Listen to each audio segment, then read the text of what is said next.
la última conferencia de la tarde, pero no por eso menos importante. Algunas son más importantes que otras, pero por eso la última no quiere decir que sea más importante. Es de Vicente Guillén, amigo, y ha sido en nuestras conferencias y jornadas desde hace ya mucho tiempo, casi desde el principio de nuestra andadura en nuestro congreso. Desde Guillén, como ya he dicho, es doctor en Ciencias Químicas por la Universidad de Valencia, ha trabajado en el Hospital Clínico de Valencia durante 18 años en investigación de genética del cáncer en el servicio de hematología y oncología.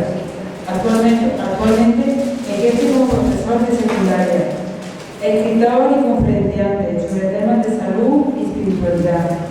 Sus principales temas incluyen el sentido de la vida, las relaciones personales y el origen emocional de las enfermedades. Es autor de los libros Las leyes espirituales y La ley del amor, que tenéis, que alguno tenemos en la venta en la mesa de los libros. Es también el director de una película que se titula El profeta del desierto. Me voy a ofrecer en esta ocasión el tema muy interesante titulado Amor, evolución y sentido de la vida.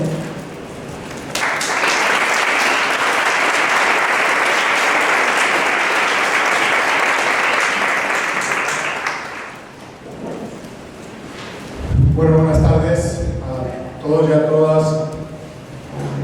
Es un placer estar de nuevo en Montilla. Hace tiempo que no venimos por aquí, pues siempre es un gozo ver a caras amigas, caras de gente que conocemos de hace muchos años y siempre da alegría verlos, ¿no? Bueno, la charla que os voy a presentar se titula Amor, evolución y sentido de la vida. Yo soy muy repetitivo en mis temas, así que no esperéis grandes novedades, pero pienso que es importante hablar de estos temas porque muchas veces las personas pasamos por la vida sin llegar a saber a qué hemos venido, ¿no? Entonces, por eso creo que es tan importante que profundicemos en ello, ¿no? Aunque vosotros sabéis muchas cosas, igual más que yo, pues yo os voy a contar mi sentido de la vida, ¿no? Creo que el sentido de la vida es una cosa que todos en algún momento hemos intentado buscar, ¿no?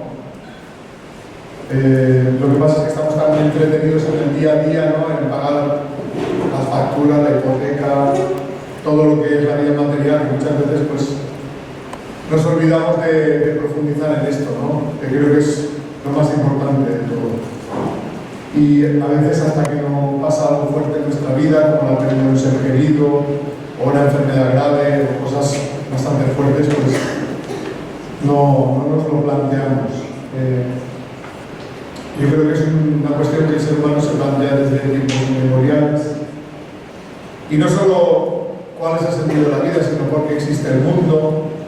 Nos planteamos si lo ha creado un ser superior o viene de la nada. Ahí todavía está el ser humano debatiendo, sin llegar a ponerse de acuerdo en cuál es el origen del universo. Y ya veréis que lo que voy a intentar plantear al principio son preguntas que giran en torno al sentido de la vida y luego lo que vamos a intentar es buscar una respuesta, ¿no? Otra pregunta que muchas personas se habrán hecho es si hay algo después de la muerte o se acaba ahí todo. Algunas otras se han planteado también si la vida empieza con el nacimiento o existimos antes de nacer. Aunque esto se lo plantea menos gente porque mucha gente da por hecho que el nacimiento es el principio de la vida, también no lo podemos plantear. Otra pregunta también que tiene que ver con el tema del sentido de la vida es el tiempo que vamos a vivir, ¿no? Porque hay gente que vive muchos años, muere anciana, y otra gente muere joven. Hay pues, niños que mueren a una temprana edad o niños que incluso nacen muertos. Entonces, la pregunta sería, ¿qué determina o por qué unas personas viven muchos años y otras viven poco tiempo? ¿Hay algo que lo determina? ¿O por qué hay niños que nacen con enfermedades congénitas que van a marcar toda su vida y la de sus familiares, mientras que la mayoría pues nacen sanos? En realidad, si lo miramos bien, el hecho de nacer en un lugar u otro del mundo, en una familia u otra, determina mucho cómo va a ser nuestra vida. Si nacemos en un país donde hay una guerra o donde se pasa hambre, o en una familia que no nos quiere, pues nuestra vida va a ser mucho más difícil que si nacemos en una familia que nos quiere, en un lugar en el mundo donde hay prosperidad y hay paz, pues seguramente la vida de ese segundo niño será mucho mejor que la del primero. Y si ese fuera el principio de la vida, pues llegaríamos a la conclusión de que es una vida que parece favorecer a unos y perjudicar a otros. Otra pregunta, ¿por qué existe la maldad en el mundo, no? Estamos cansados de ver las cosas terribles que suceden en el mundo. Muchas de ellas son obra del ser humano, guerras, genocidios, asesinatos, violaciones. Es un no parar de vivir situaciones donde el ser humano pues, demuestra su maldad, ¿no? Muchas personas argumentan que no creen en Dios precisamente diciendo que si existiera ese ser infinitamente poderoso y bondadoso, intervendría de alguna manera en arreglar los males del mundo. Y como eso no ocurre, llegan a la conclusión de que ese ser no existe. Y así va el mundo pensando que la vida es solo la vida material, sin ninguna perspectiva, nada más que el disfrute material para unos. Y otros, una esperanza y una fe que solo está basado en lo que les han enseñado, pero que muchas veces no pasa por el filtro de la razón. Quiero decir que muchas veces creemos cosas que no llegamos a entender, y cuando algo no se entiende, al final repercute en que no se cree realmente. Así pues, el ser humano, gran parte de la humanidad vive como perdida en la duda de no saber hacia dónde dirigir su camino. Para mí hay algo que es un anhelo muy importante del ser humano, que es alcanzar la felicidad. Y como podemos observar, si vemos cómo está la humanidad, nos daremos cuenta de que hay muy pocas personas que consiguen ser felices en la vida. Hasta el punto de que habrá muchas personas que piensen que la felicidad en el mundo es un deseo inalcanzable, que no se puede llegar a conseguir. Sin embargo, yo creo que sí que es posible al menos ser relativamente feliz, y que la felicidad solo se puede alcanzar a través del desarrollo de los sentimientos. Hay personas que sí que han experimentado el amor, se han sentido felices junto a sus seres queridos, pero siempre llega el momento irremediable de la partida nuestra o la de nuestros seres queridos. Y entonces es cuando muchas personas llegan a la conclusión de que la vida es muy injusta porque está llena de grandes sufrimientos a los cuales no le encontramos una explicación. O sea, muchas personas tienen esa sensación, ¿no? Al no encontrar respuesta a sus interrogantes sobre el sentido de la vida, llegan a la conclusión de que la vida es injusta porque está llena de grandes sufrimientos a los cuales no le encuentran el porqué. Entonces la pregunta sería, ¿hay una respuesta a todas esas preguntas? Y esa respuesta, ¿de dónde la podemos obtener? Pues en mi búsqueda personal de respuestas, lo que me ha ayudado mucho son los testimonios personales, los que he podido conocer de otras personas y los que yo he podido vivir por mí mismo. Entonces me gustaría hacer un pequeño repaso, ¿no? Por ejemplo, las experiencias cercanas a la muerte, las experiencias del final de la vida, que son las que viven las personas moribundas, las de aquellas que afirman recordar vidas pasadas, o las de aquellas personas que afirman haber contactado con seres que ya han fallecido. Todos esos testimonios nos van a dar mucha información para poder contestar a las preguntas en torno al sentido de la vida.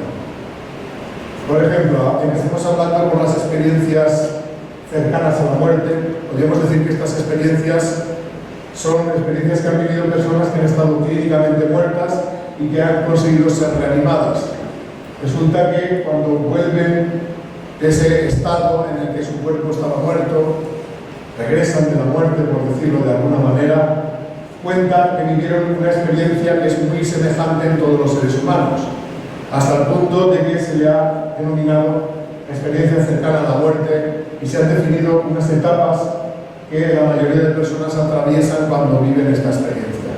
La primera etapa es la separación del cuerpo. Esas personas perciben que se separan del cuerpo como si se quitara un vestido gastado, y después de salir del cuerpo llegan a un lugar que describen como un lugar de mucha luz, de mucha paz, un lugar donde se sienten maravillosamente y del cual no se pierden. Y en ese lugar tan maravilloso suelen tener un encuentro bien con seres queridos que ya han fallecido o bien con sus guías. Ellos los perciben como personas que les guían en la vida, donde se les dice que todavía no ha llegado su hora y que se tienen que volver al cuerpo.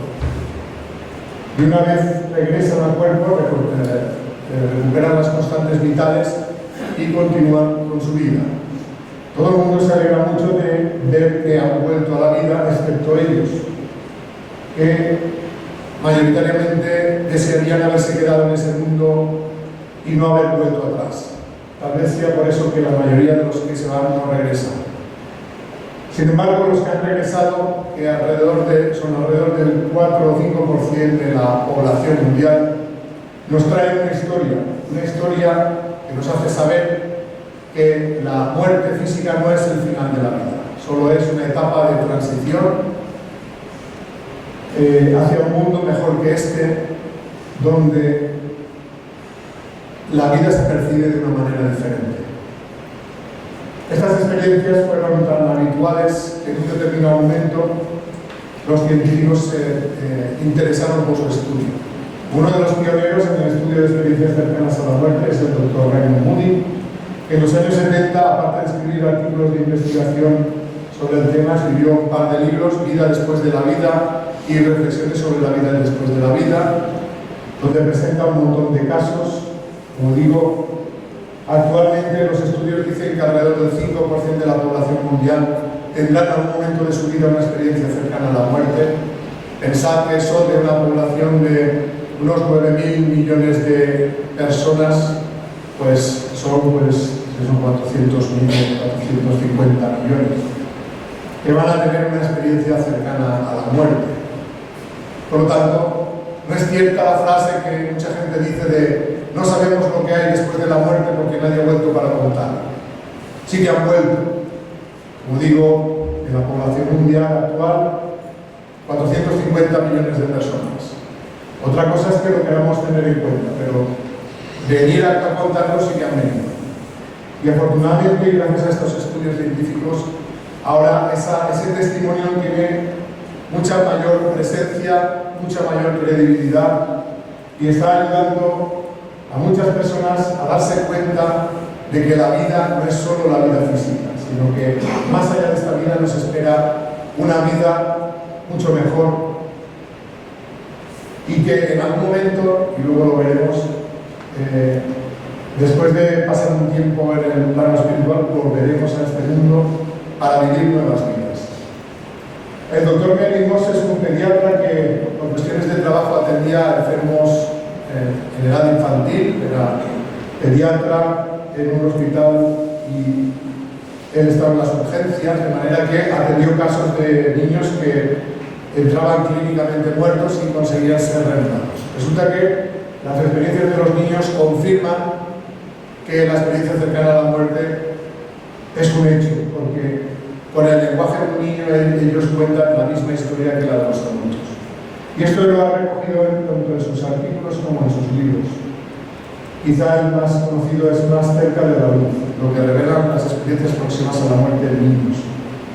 Otros investigadores más en la actualidad, como Bill Van Blommel, Peter Fenwick, Sam Parnia, todos ellos suelen ser personas, médicos, investigadores que trabajan en hospitales y que han querido explorar el tema de las experiencias cercanas a la muerte, que han publicado muchos estudios y muchos libros, los presento ahí, y todos están llegando a las mismas conclusiones.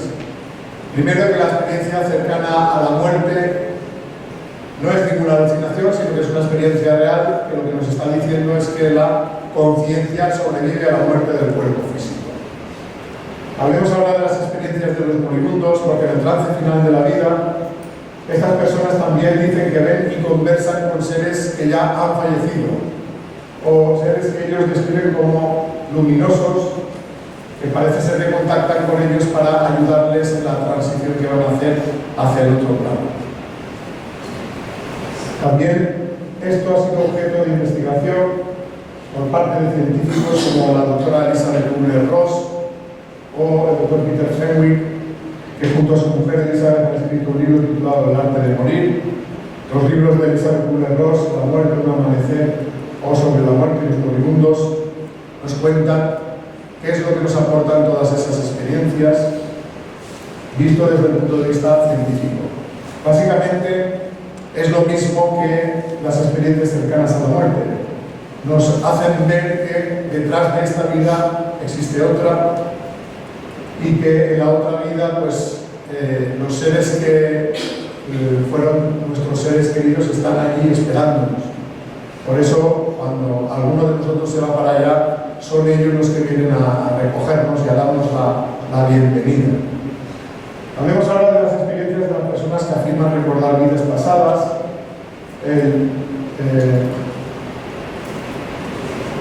Estos recuerdos a veces son espontáneos, mientras que otras veces se pueden obtener a través de hipnosis regresiva. También ha habido científicos que se han dedicado a estudiar estos casos, por ejemplo, Ian Stevenson, médico y bioquímico, profesor en la Universidad de Virginia en Estados Unidos, se dedicó a estudiar los casos de niños, estamos hablando de niños pequeños que apenas han empezado a hablar y que cuentan que ellos han vivido otra vida, dando detalles de cómo fue esa vida. Lo que intentaba Ian Stevenson es comprobar si esos recuerdos realmente pertenecen a alguien que ya había vivido antes de que esos niños nacieran y había fallecido antes de que esos niños nacieran. Si conseguía verificar el recuerdo, pues entonces lo consideraba un caso real de reencarnación. Pues en esa base de datos, en esa recopilación que hace de datos, consigue encontrar más de 2.500 casos en los cuales esos recuerdos son verificados, con lo cual pues es una prueba, yo diría que irrefutable, de que realmente vivimos otras vidas. Aquí tenéis referencias de sus artículos y algunos de sus libros, como 20 casos que hacen pensar en la reencarnación o niños que recuerdan otras vidas. Kim Tucker ha continuado el trabajo de Ian Stevenson, también ha publicado Vida antes de la vida, los niños que recuerdan vidas anteriores y también algún artículo de investigación.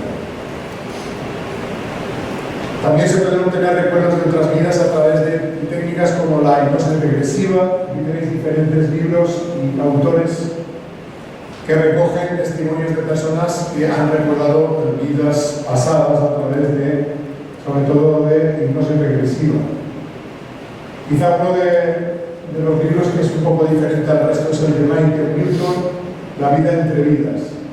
En este libro, los testimonios que se recogen son los de personas que efectivamente recuerdan vida anterior a la actual, pero sus recuerdos pertenecen a un momento, a una etapa en la que ellos no estaban encarnados, sino que estaban en el plano espiritual, o sea, conservan recuerdos de la memoria de antes de esta vida, de la vida anterior al nacimiento. ¿Qué tipo de recuerdos tienen? Pues recuerdan que se están preparando para la vida actual, tomando decisiones como qué pruebas van a enfrentar en la vida y con quién la van a vivir. Por tanto, se toman decisiones como la configuración de las familias, quiénes van a ser los padres, los hijos, los hermanos, y más o menos el tiempo que van a vivir. Es decir, que al final lo que esto quiere decir es que muchas de las cosas importantes de tu vida que tú pensabas que eran cuestión del destino o de la casualidad, como el nacer en una familia determinada, en un lugar del mundo determinado, a pasar una serie de pruebas, pues en realidad todo eso se elige antes de nacer, no es al azar. Y todo está enlazado, ya veréis, con un plan que pretende que vayamos evolucionando. Hablemos ahora de las personas que afirman haber contactado con seres que ya han fallecido. El contacto más habitual suele ser con seres queridos fallecidos recientemente, que bien a través de sueños vívidos o en estado de dormir vela, no estamos ni despiertos ni durmiendo, pues se ve que es un momento que es de una especial sensibilidad, que aprovechan esos seres que ya han fallecido para comunicarse con los que se han quedado aquí. Y para transmitirles que ellos están bien, que siguen vivos en otro plano de la existencia, que lo que tenemos que intentar es superar el dolor, seguir con nuestra vida e intentar ser lo más felices posible, hasta el momento del reencuentro, que será cuando nosotros pasemos al otro plano. Eso también es bastante habitual, pero pues muchas personas tienen miedo a contarlo por el miedo al que pensarán los demás. Hay personas que tienen una facilidad especial para contactar con ese otro plano, podemos llamar a esa capacidad la mediunidad, y pues gracias a ellos pues, es posible tener un contacto más directo con esos seres que viven en el otro plano. La mediunidad también ha sido estudiada a nivel científico en la Universidad de Arizona por el grupo de estos dos doctores, la doctora Julie Beisel y el doctor Gary Schwartz. Ellos idearon un experimento para intentar comprobar si es posible la comunicación con los muertos a través de mediums. Lo que hicieron fue buscar a estudiantes de su universidad que hubieran tenido la pérdida reciente de un ser querido y les pidieron que aportaran información privada de sus familiares fallecidos. Luego buscaron a una serie de mediums para ver si era posible que esas personas fallecidas, familiares de los estudiantes, pudieran contactar a través de los mediums y hablar sobre sus propias vidas. Y luego contrastaron la información obtenida de los mediums con la obtenida de los estudiantes. Cuando hacen esa comparación de datos, resulta que la coincidencia es enorme y ellos no encuentran ninguna otra explicación a la coincidencia que realmente efectivamente se ha producido contacto con los ya fallecidos. Esto ellos lo han explicado en diferentes artículos de investigación y en un libro titulado Los experimentos de después de la vida, donde ellos dicen que presentan evidencias científicas de que realmente existe la vida después de la muerte. Y ya dicho todo esto, el cómo hemos obtenido la información, hablemos del qué, cuáles son las informaciones importantes obtenidas a través de todas esas vías, lo que llevan informaciones del otro lado. Una muy importante es saber que en realidad todos nosotros somos inmortales. Lógicamente no, el cuerpo físico no es inmortal. Sabemos que llegado a un determinado momento se muere y se descompone. Lo que sería inmortal sería el espíritu, nuestra alma, lo que nosotros somos. Llamadle conciencia o como queréis llamarlo. La cuestión es que ese ser inmortal, cuando sobreviene la muerte física, lo único que está haciendo es abandonar un vestido usado, que es el cuerpo, para regresar a la vida en el plano espiritual, que en realidad es su verdadero hogar, donde se va a encontrar con sus seres queridos, los que se fueron antes que él. Por lo tanto, desde esta perspectiva, la muerte física ya no es tan trágica. Lógicamente siempre echaremos de menos a nuestros seres queridos, pero el saber que están vivos, que están bien y que están esperándonos para poder reencontrarnos, pues siempre será mucho más grato de pensar que han desaparecido para siempre. Otra cosa importante, existe un plan bueno para cada uno de nosotros, que lo que pretende es que vayamos creciendo en nuestra capacidad de amar a base de experimentar en el plano físico con libertad. Es decir, que cuando venimos a este mundo es por una buena causa, un buen propósito, que es la mejora de nuestra alma. Cada uno con las pruebas que elige antes de nacer. Cuando se acaba la vida, lo único que nos llevamos al otro plano es lo que hayamos aprendido en nuestra capacidad de amar. Todo lo demás se queda en este plano. Y cuando regresemos allí, lo que nos hace estar en una mejor posición es el amor que hayamos sido capaces de desarrollar, de aumentar. En ese otro plano pasaremos un tiempo más o menos largo. Es decir, que no vamos a estar ociosos allí, sino que vamos a estar aprendiendo. Y cuando el espíritu siente la necesidad de volver a este plano físico para ponerse a prueba en aquello nuevo que ha aprendido, volverá en otra vida. Y así, vida tras vida, a través de muchas pruebas, el espíritu se va volviendo cada vez más perfecto. Aunque el espíritu desconozca todo esto, esto va a suceder irremediablemente. ¿Cuál puede ser la diferencia para el espíritu? Pues el tomar conciencia de ello y empezar a evolucionar de forma consciente. Porque durante mucho tiempo el espíritu va dando tumbos por la vida y va aprendiendo a base de muchos golpes, cayendo una y otra vez muchas veces en el mismo error, hasta que llegue el día en que se dé cuenta de cuál es el propósito de la vida y entonces sepa sacar mayor provecho a las encarnaciones. Por eso es importante conocer cuáles son las reglas del juego, de la evolución, lo que yo llamaría leyes espirituales, porque eso nos ayudará a enfocar de manera más provechosa la vida, que muchas veces está enfocada desde un punto de vista totalmente materialista y poco provechoso para la evolución en el amor. Que damos rienda suelta a nuestro egoísmo y anulamos el desarrollo de la capacidad. Esas leyes son muy sencillas, son básicamente 4, voy a exponerlas lo más brevemente posible. La primera ley es la ley de la evolución, que dice básicamente que el espíritu inmortal evoluciona en su capacidad de amar a través del acúmulo de experiencias, tanto en el plano físico como en el plano espiritual, yendo y viniendo constantemente, porque en cada uno de esos planos aprende una cosa diferente. Es decir, que todos somos creados iguales, como un principio espiritual ignorante, pero que tiene la potencialidad de aprenderlo todo. Y a través de esas experiencias va acumulando sabiduría. Otra ley es la ley del libre albedrío, que básicamente dice que el espíritu es el que forja su propio destino, el que decide su propio camino. Es decir, que no estamos obligados a evolucionar, solo si lo queremos hacer. Porque si fuera una obligación forzosa, ¿qué mérito habría en nosotros de ello? O sea, la evolución tiene que ser libre, si no, no es auténtica. Y es por eso, porque el mundo espiritual nos deja la libertad completa para elegir nuestro camino, que no vienen los seres más avanzados a arreglar los males del mundo. Más bien nos dejan a nuestro libre albedrío el que nos demos cuenta de los errores que cometemos y que seamos nosotros que, al darnos cuenta de ello, los reparemos. Porque ahí está la gracia de la evolución.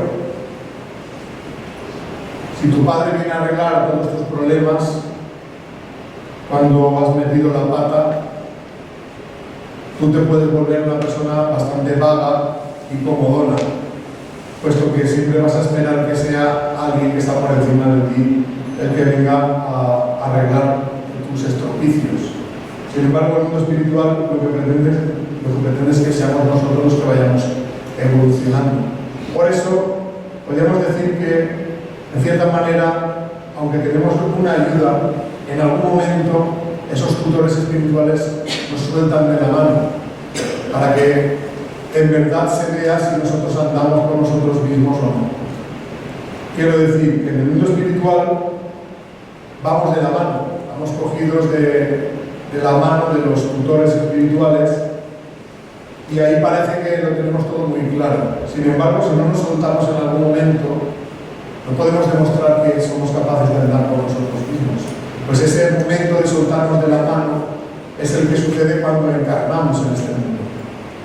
Los guías nos sueltan de la mano para ver qué tal andamos por nosotros mismos. Y es por eso que no hay un recuerdo evidente de la vida en el plano espiritual ni la memoria de otras vidas. Necesitamos que sea así para que experimentemos mayor grado de libertad. Hay otra ley que es la ley de la justicia espiritual, que básicamente dice que, aunque nosotros somos libres para decidir nuestro camino, tenemos que ser conscientes de que aquello que hacemos a los demás, en esas decisiones que vamos tomando, al final nos vendrá de vuelta a nosotros mismos. Es lo que se llama la ley de la justicia espiritual. El desconocimiento de esta ley hace que muchas personas piensen que el mal que hacen a los demás nunca les vendrá vuelto a ellos, ¿no? Porque de hecho en una única vida no suele ocurrir todo. Es decir, no vuelve la cosecha de una mala siembra en la misma vida. Más bien tienen que pasar algunas vidas para que eso ocurra. Y eso hacemos que cada uno también goce de un sentimiento de mayor libertad, ¿no? Porque si avanzáramos por el temor a las consecuencias de nuestros actos, tampoco sería una evolución suficientemente libre. Pero irremediablemente está claro que en algún momento aquello que nosotros hacemos nos viene devuelto. Y así muchas veces es cuando el Espíritu se da cuenta de si eso que hicimos a los demás genera felicidad o genera sufrimiento. Porque cuando se lo hacemos a los demás, no estamos muy pendientes de las consecuencias de nuestros actos. Pero cuando lo experimentamos en nosotros mismos, sí. Y muchas veces hasta que el Espíritu no lo experimenta en carne propia, no se da cuenta de que eso que te hace sufrir a ti también te hizo sufrir a los que tú se lo hiciste. Y así el ser humano va enlazando vida tras vida las consecuencias negativas de sus malas acciones, lo que llaman en Oriente el karma. Pero también el espíritu que actúa haciendo el bien, tarde o temprano cosechará ese bien y le será venido de vuelta, sea en otra vida o sea en el plano espiritual. Por eso Jesús dijo, se cosecha lo que se siembra. Y esta es una realidad que no se puede entender si no admitimos la reencarnación. Porque en una sola vida no se siembra, no se cosecha lo que se siembra. Hace falta más de una vida para que eso ocurra. Y si tú no crees que haya más vidas, pues entonces al final lo que acabas creyendo es que la ley de la causa-efecto o la de la cosecha y la siembra no son reales. Por eso Jesús también habló de la reencarnación, aunque la Iglesia se haya empeñado tanto en negarlo. Porque ¿cómo es posible que un ser tan avanzado como Jesús desconociera una ley tan importante como la de la reencarnación? Eso es imposible. Por tanto, Él habló de ello. Lo que pasa es que los que han venido detrás lo han borrado. Y ahora resulta que los que creen ser seguidores de Jesús son los más perseguidores de las enseñanzas de Jesús, sobre todo la idea de la reencarnación. Por eso es importante que una y otra vez los mensajes sean recordados. Y el mundo espiritual no se cansa nunca de recordar al ser humano cuál es la verdad, a través de muchas de las vías que tiene para hacerlo. Otra ley muy importante es la ley del amor, pues esta armoniza todo el universo. Pues, ¿cómo si no podría el universo ir evolucionando si no fuera a través de la transmisión de conocimientos entre los seres más avanzados que enseñan a los que están menos? Es decir, el que está más avanzado ayuda al que está menos avanzado a evolucionar. Y así esa cadena de favores se va enlazando y los seres más avanzados van ayudando a los menos avanzados a subir un peldaño más en la escala de la evolución. Y así está todo perfectamente engranado para que nos ayudemos los unos a los otros. Aunque esto sea desconocido para muchos espíritus, sobre todo en las fases primitivas de la evolución. Evolucionan sin saber por qué evolucionan. Son desconocedores de la mayoría de leyes del universo. Sin embargo, como los niños en el colegio, a pesar de que ellos no saben al principio por qué van al colegio, poco a poco van aprendiendo. Así el espíritu, sin saber por qué encarna, a través de las pruebas de la vida, que son como enseñanzas, va aprendiendo. ¿Cuál es el aprendizaje fundamental? El aprendizaje del amor. Cuando a mí alguien me pregunta cuál es el sentido de la vida o cuál es mi sentido de la vida, porque mucha gente piensa que su sentido es diferente al de los demás. Yo siempre digo lo mismo, el sentido tuyo es igual que el mío. Hemos venido a aprender a amar, cada uno con las pruebas que haya elegido, ni más ni menos. Luego, concretamente, qué prueba ha elegido cada uno, pues la vida ya se lo irá mostrando. Pero el propósito de todos es el poder evolucionar en la capacidad de amar. Es decir, que tu plan de vida está centrado en eso, en que las pruebas de la vida sean una gran enseñanza para ti en lo que concierne al desarrollo de la capacidad de amar y en lo que concierne a la eliminación del egoísmo, que es el gran enemigo del amor. Porque no se puede avanzar en los sentimientos si al mismo tiempo no eliminas el egoísmo. Y esto es una cosa que el ser humano todavía no ha cogido conciencia. Que no es suficiente con conocer la reencarnación, no es suficiente con saber que el espíritu es inmortal, si eso no lo aplicas en tu propia vida, si eso no te hace ser mejor persona de lo que eras, si no te ayuda a reconocer tu egoísmo, de poco o de nada te habrá servido lo que conoces, de poco o de nada. Por eso es importante que día a día, con nuestra conciencia, vayamos analizando cómo actuamos en la vida, por qué hacemos una cosa u otra, qué es lo que nos mueve a hacer las cosas. Nos mueve un sentimiento, nos mueve una actitud egoísta. Intentemos analizar esto porque es lo más importante de la vida. El amor se puede manifestar en muchas facetas. El amor a uno mismo, el amor a los demás, en forma de amor de pareja, amor a los hijos, amor al prójimo. Todas esas facetas son importantes. No hay que renunciar a ninguna de ellas para evolucionar. No es como nos ha enseñado en la Iglesia, que nos decía que para amar al prójimo tenías que renunciar a tu vida personal, tenías que renunciar a tener pareja. ¿Cómo se puede aprender lo que es el amor al prójimo si no has aprendido primero lo que es el amor de pareja? No tendría sentido. Unas pequeñas pinceladas, y si me decís cómo vamos de tiempo para saber yo si acelero o... ¿Cómo? ¿Media hora? Ah, pues muy bien, perfecto. No pensaba que fuera tan rápido. Bueno, lo que os comentaba, amarse a uno mismo es algo que todos deberíamos practicar. Lo que es importante es saber distinguir lo que es amarnos a nosotros mismos de lo que es satisfacer el propio egoísmo, porque a veces lo confundimos. Creemos que nos estamos amando, pero en realidad nos dedicamos a satisfacer nuestro egoísmo. Por ejemplo, una persona puede decir, me quiero un montón, amo todo lo que me apetece. Quería comprar un coche, me ha costado 100.000 euros, he arruinado a la familia, pero tengo lo que quiero, me quiero un montón. Esto no sería más que lo mismo tal y como yo lo entiendo, simplemente satisfacer un capricho material. Cuando hablo de amarnos a nosotros mismos, me refiero a reconocer cuáles son nuestras necesidades afectivas y nuestros sentimientos, y pasar a desarrollarlos para que sean el motor de nuestra vida. Y para poder hacer eso es necesario conocernos. Conocernos implica saber distinguir lo que sentimos de lo que pensamos, porque dentro de lo que pensamos está la influencia de toda la educación que hemos recibido y la influencia de nuestro egoísmo. Y muchas veces actuamos de acuerdo con lo que pensamos, pero en contra de lo que sentimos. Y eso nos hace sufrir. Por ejemplo, siempre pongo el mismo ejemplo, pero es que es uno muy común. Imaginaros el caso de una mujer o un hombre, da igual, que se casó cuando era joven, pero se ha dado cuenta de que no está enamorado de su pareja.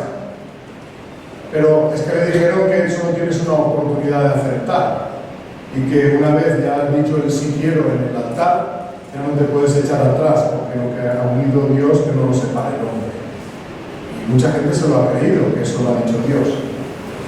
Si tú te crees esa serie de cosas, pues seguramente si no estás enamorado te sentirás muy culpable porque piensas que estás actuando mal. Sin embargo, si fueras consciente de que los sentimientos no se pueden forzar, que estar o no estar, que no se puede aceptar a la primera, que es muy difícil aceptar a la primera, y que no pasa nada si reconoces que no estás enamorado, no es culpa de nadie, pues a lo mejor tienes la valentía de decir a tu pareja, mira, yo no estoy enamorado o enamorada, y a consecuencia de eso, pues no puedo ser feliz yo ni te puedo hacer feliz a ti. Vamos a dejar la relación. Y el problema ya se habría acabado. Sin embargo, si esa persona, como digo, se aferra a esa educación, y no solo eso, sino que todo su entorno está aferrado a esa educación, pues tendrá miedo de dar ese paso. Tendrá miedo de la mala reacción de la pareja, miedo a qué va a ser de sus hijos, en el caso de que tuviera hijos, o de su bienestar material, qué va a ser de mí ahora, o puede tener miedo de la reacción de la familia, de las amistades, etcétera, etcétera. ¿Qué consecuencia de eso? Pues pensar pues, que lo mejor es continuar en la relación. Aquí teníamos el caso de una persona que no se ama a sí misma. ¿Por qué? Porque actúa de acuerdo con lo que piensa, influenciada por la educación que ha recibido, pero en contra de lo que siente. A consecuencia de eso es feliz y vive atormentada. Y Dios no quiere que nadie sea desgraciado. Para eso tenemos el libre albedrío. Igual que tenemos la libertad de elegir la primera pareja, tenemos la libertad de elegir no estar con esa pareja y podemos intentar otra relación con otras personas, puesto que tenemos libertad de sentimientos. Por eso yo siempre animo a todo el mundo a que, si se da cuenta de que no es feliz en su vida, que indague los motivos de su infelicidad. Si se da cuenta que no es feliz porque no vive de acuerdo con lo que siente, eso tiene solución. Primero, que aclare sus sentimientos y cuando ya los tenga claros, que tome decisiones que le hagan vivir de acuerdo con sus sentimientos. Y eso le hará evolucionar y ser más feliz. También el tema del amor a los demás, estamos un poco confundidos porque confundimos el amor verdadero con formas de egoísmo que imitan al amor pero que no son amor. Por ejemplo, el apego, para hablar de ello. Para mí el amor verdadero es su máxima expresión de ser incondicional. Es decir, la persona que ama de verdad no espera nada a cambio de lo que hace y el que actúa por interés no está amando verdaderamente. Además, también tiene que ser libre, es decir, no se pueden forzar los sentimientos. Tú no puedes obligarte a querer a alguien a la fuerza, ni puedes obligar a la fuerza a querer a alguien, o sea, que alguien te quiera a ti. Eso ha de nacer espontáneamente, más en una relación de pareja. Esto parece que ya se va quedando claro en las sociedades occidentales.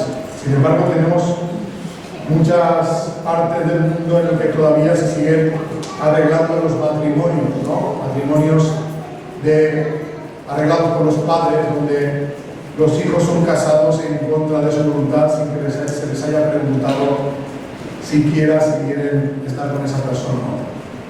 2000 años han pasado y parece que en mucha parte de la tierra sigamos como en la época de Jesús. Y aunque en las sociedades occidentales legalmente las leyes son más justas, todavía queda en la educación impregnado el apego, el amor posesivo. Porque muchas personas piensan que las personas amadas son de su propiedad y que eso les da derecho a decidir por ellas. Y eso pasa mucho con la pareja, sobre todo si hay un contrato de matrimonio de por medio, y con los hijos. Porque pensamos que por haberlos traído al mundo y haberlos criado nos pertenecen. Y eso no es así. Somos responsables de ellos, pero no nos pertenecen. La persona que vive con apego cree que la persona amada es de su propiedad y tiene tendencia a vulnerar su libertad y su voluntad, incluso reteniéndola a su lado en contra de su voluntad. Ya estamos cansados de ver en la televisión casos de violencia de género que giran en torno a casos donde hay, en general, hombres, también hay al revés, no pensemos que solo es de hombres y mujeres, pero lo que más se da es muchos hombres que no admiten que sus parejas no quieren continuar con ellos y ante la imposibilidad de retenerlas las acaban maltratando e incluso acaban quitándoles la vida. Y esa persona que quita la vida se cree que lo ha hecho por amor, pero a eso no se le puede llamar amor. Eso es apego. La persona que ama de verdad respeta la libertad del ser amado y procura su felicidad. Y si la decisión de esa persona es que no quiere continuar la relación, pues aunque te pese, dejarás que haga su vida y tú intentarás rehacer tu camino. Eso es lo justo. Ya para acabar, algunos consejos tienen que ver con las relaciones en general con personas que no son de nuestro círculo cercano, podemos decir amor al prójimo, porque también hoy en día la sociedad está muy cargada de rabia, de odio, de sentimientos egoístas que nos lanzamos unos a otros y que contribuyen a que las sociedades no sean armónicas, sino que siempre estén en continuo combate, ¿no? Se pelea por el equipo de fútbol, se pelea por la religión, por las ideas políticas, por el color de la piel, por el color del pelo al final, por entre hombres y mujeres, y así nos va, que no avanzamos. Y los que gobiernan el mundo súper contentos de que nos destrocemos entre nosotros y no nos demos cuenta de cómo nos dominan, ¿no? Por eso creo que es muy importante que dejemos de tratar a los demás como si fueran enemigos y los empecemos a tratar como si fueran de nuestra propia familia, como si fueran nuestros hermanos. Eso implica respetar la libertad de sentimiento, la libertad de creencias, ideas, la intimidad, la dignidad de cada ser. Si tenemos problemas con los demás, intentemos resolverlos de forma pacífica, sin utilizar ni la violencia física ni la psicológica. Está muy bien defender nuestros derechos, está muy bien, eso es algo bueno, pero intentemos no hacerlo a costa de destrozar los de los demás, es lo que pasa muchas veces. Intentemos ser empáticos y respetuosos. Está bien defender nuestras ideas, pero no intentemos al hacerlo ni herir ni ofender a los demás. Por eso no está justificada nunca ni la humillación, ni la difamación, ni la calumnia, aunque los demás no vean la vida como nosotros. Y cada uno puede ver la vida como le parezca, esté equivocado o no. Porque si somos ofensivos o hirientes, aunque nuestra causa sea justa, nuestro comportamiento será injusto. Yo eso me he dado cuenta que ha pasado mucho no hace mucho, ¿no? O sea que la persona que no se quería vacunar fue tratada como si tuviera la peste, fue perseguida, calumniada y difamada. Y es muy triste que eso pase, ¿no? En una sociedad donde supuestamente se supone que hay libertad de elección y democracia. Por tanto, no actuemos movidos por el egoísmo para perjudicar a los demás. El odio, la intolerancia, la calumnia, la envidia y la hipocresía nunca están justificados. En cualquier ámbito de la vida, sea dentro de nuestra familia, con nuestra pareja, nuestros hijos, con nuestros amigos o ya fuera de ese ámbito, en las relaciones en el trabajo, en las relaciones sociales en general, intentemos no ver al prójimo como un enemigo, como un rival, un competidor, sino como a lo que es un hermano.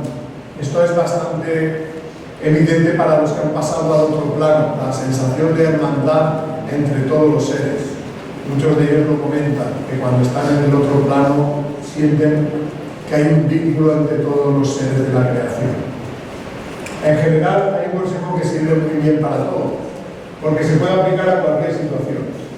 Porque hay tantas situaciones diferentes que sería muy difícil analizarlas todas una por una. Pero hay una cosa que todos podemos hacer delante de cualquier situación. No hacer a los demás lo que no quisiéramos que nos hicieran a nosotros, o tratar a los demás como quisiéramos que nos trataran a nosotros. Ahí seguro que no nos vamos a equivocar. Ahora hace falta ser totalmente sincero, porque tenemos una vara de medir que suele ser ancha para nosotros, o sea, la ley del curvo, ancho para nosotros, estrecho para los demás. No vemos las cosas igual cuando nosotros somos los afectados que cuando el afectado es el prójimo, el vecino, el amigo o alguien que no tiene ningún vínculo con nosotros. Si es de nuestra familia, nuestro hermano, nuestro hijo, nuestra pareja, ya no lo vemos igual, ¿verdad? Por eso intentemos ser justos y honestos. Solo cuando dejemos de actuar con interés y pedir algo a cambio de lo que hacemos, estaremos cerca de alcanzar el amor incondicional. Y ya para acabar, simplemente dos detalles importantes. Para mí la evolución espiritual gira en torno a dos conceptos: desarrollo de la capacidad de amar y eliminación del egoísmo. Si al final de la vida hemos mejorado a través de las pruebas de la vida un poquito nuestra capacidad de amar y hemos disminuido un poquito nuestro egoísmo, ya nos podemos dar por un canto en los dientes, porque no es nada fácil. Pero es el objetivo de toda nuestra vida. Y como digo, a pesar de ser conscientes de todo, si desconocemos esto, no estamos avanzando nada. Porque si nada de lo que aprendo me sirve para quitar un poco mi egoísmo y aumentar un poco mi amor, ¿de qué me sirve lo que aprendo? La idea está en aplicarlo en la propia evolución. Para mí el destino del ser humano es aprender a amar incondicionalmente y de esta manera alcanzar la verdadera felicidad a través de las pruebas de la vida. Cada una de las vidas y cada una de las vidas va contando un pequeño pequeño paso hacia ese objetivo. Intentemos luchar para que nuestra vida sea un reflejo de nuestros sentimientos e intentemos también respetar la libertad de sentimiento de los demás, para que los demás también puedan hacer ese camino. En realidad, si lo miramos bien, todo el sufrimiento del mundo tiene el mismo origen: la ausencia de amor. Llamémosla egoísmo. Igual que la suma del egoísmo de cada persona puede hacer del mundo un auténtico infierno, como vivimos en la actualidad, siempre al borde de la destrucción, cuando ese egoísmo se transforme en amor, la suma del amor de cada persona transformará el mundo en un paraíso. En nuestra voluntad está el hacer esa transformación, del interior hacia el exterior, del egoísmo hacia el amor. Porque con el cambio del interior, del exterior, el mundo entero cambiará. O sea, es un cambio individual. Nosotros solo nos podemos cambiar a nosotros mismos. Pero si nosotros hacemos ese cambio y muchos lo hacen a la vez, entonces el cambio colectivo será la consecuencia natural del cambio individual. Si el cambio nuestro sirve de ejemplo para otros, bienvenido será. Y si no lo es, da lo mismo. Lo que nosotros hagamos por nosotros mismos siempre tendrá una repercusión positiva en nuestra evolución, aunque los demás no lo entiendan. Ya para acabar, simplemente recordaros que es la película El profeta del desierto. Intenta ser una biografía de la vida de Juan el Bautista, pero no desde un punto de vista religioso, sino desde un punto de vista espiritual. Por tanto, incluye la reencarnación. Se ve que eso es algo muy grave desde el punto de vista de los creyentes cristianos ortodoxos, porque encuentro muchas descalificaciones en YouTube, por el tema de que se habla de la reencarnación. De hecho, en la película en portugués, que ha sido muy vista en Brasil, el comentario es: "Bah, es una película espírita". O sea, como si fuera es un insulto, como si estuviera intentando insultar. Me siento orgulloso de que te hayas dado cuenta de lo que es la verdad. Es la verdad que es difícil que mucha gente la quiera reconocer. Bueno, la película ahora va por 1.900.000 visualizaciones en castellano, 1.600.000 en portugués, casi todas de Brasil, 95% en Brasil. Hola, o sea, allí, bueno, ya sabéis que gracias al chico Javier, pues allí las creencias espíritas están muy extendidas y eso pues se ha notado en el buen recibimiento que ha tenido. Bueno, ahora estamos rodando la segunda parte. El profeta del desierto 2 seguirá con la vida de Juan, aparecerán más personajes como María Magdalena. Queremos estrenarla el 24 de junio de este año. Como hemos rodado muchas escenas en un pueblo de Córdoba que se llama Los Blázquez, pues queremos hacer allí el estreno. Así que si queréis ir allí, pues estáis todos invitados. Si puede ser, será la plaza del pueblo, así tipo cine de verano.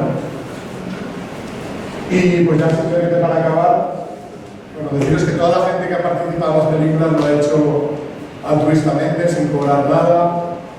El presupuesto es bajo, pero la voluntad de transmitir un mensaje pues ha sido mucha y creo que ha merecido la pena porque la acogida que está teniendo pues está siendo muy buena.